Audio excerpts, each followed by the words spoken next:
사랑하는 성도 여러분, 성경 묵상 시간입니다. 오늘은 예레미야 38장에서 40장까지를 읽으며 기도문으로 시편 73편을 함께 읽게 됩니다. 예레미야서의 내용을 살펴보면 예레미야 38장에는 방백들의 고소로 옥에 갇힌 예레미야를 시드기야가 불러내어 하나님의 뜻을 묻지만 갈대아인에게 항복할 것을 권고받고 자신의 체면이 손상당할 것을 두려워하여 자신과의 대화에 대한 비밀 유지를 예레미야에게 요구한 내용이 나옵니다. 선한 사람이든 악한 사람이든 모두가 하나님께 대한 두려움이 있어 그분의 원하시는 바가 무엇인지를 알고자 하는 마음을 갖는 것이 과거나 현재나 늘 동일합니다. 또 하나 동일한 것은 하나님을 두려워하지 않는 자의 태도인데 그들은 모든 일을 자기 생각에 우선순위를 두고 사람들에게만 인정받으려고 하는 것입니다. 그러므로 교회된 성도는 하나님의 참뜻을 알았음에도 불구하고 그 뜻을 따르기보다 사람들의 손가락질을 더 두려워하므로 하나님의 뜻을 저버리는 일이 없어야 할 것입니다. 오늘날 성도 중에도 신앙생활이 인간 중심으로 되어 비정상적인 형태로 드러나게 되는 것을 보게 될 때가 있습니다. 우리는 참으로 우리의 몸과 영혼을 지옥에 멸하시는 자를 두려워해야 할 것입니다.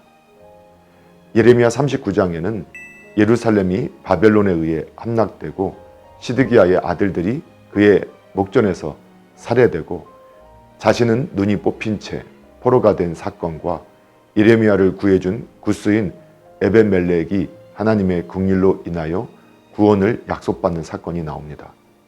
하나님의 말씀은 한치의 오차도 없이 정확하게 성취되었습니다. 이러한 성취를 통해 우리는 역사를 주관하시고 온 세계를 다스리시며 결코 변함이 없는 신실하신 하나님의 모습을 배우게 됩니다.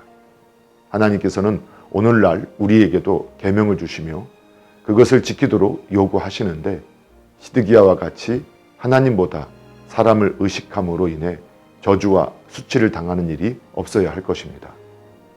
예레미야 40장에는 바벨론 왕이 유다의 총독으로 세운 그다랴에게 포로에서 풀려난 예레미야와 포로되지 않고 유다 땅과 각처에 흩어져 있던 유다의 빈민이 모여든 내용이 나옵니다.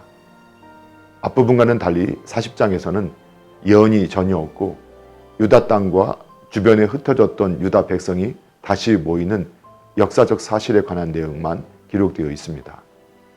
이곳에는 가난하고 아무 쓸모없는 사람들만 남겨졌는데 그들 중에도 서로 화합하지 못하고 반란의 음모를 꾸미는 자들이 있었다는 것은 불행한 일이었습니다. 어떤 상황에 있든지 모두가 한마음으로 화합될 수 있다면 남겨진 유다 백성도 큰 힘을 모을 수 있었을 것입니다. 이러한 남겨진 백성들의 모습은 오늘 교회된 우리가 어떻게 공동체를 하나 되게 유지해야 하는지를 가르쳐 줍니다. 사랑하는 성도 여러분, 오늘도 말씀을 읽고 듣고 묵상하는 가운데 하나님의 마음과 뜻을 깨닫고 예수님과 동행하며 예수님을 생각하고 예수님을 닮아가는 복된 믿음의 삶이 되기를 예수님의 이름으로 축복합니다.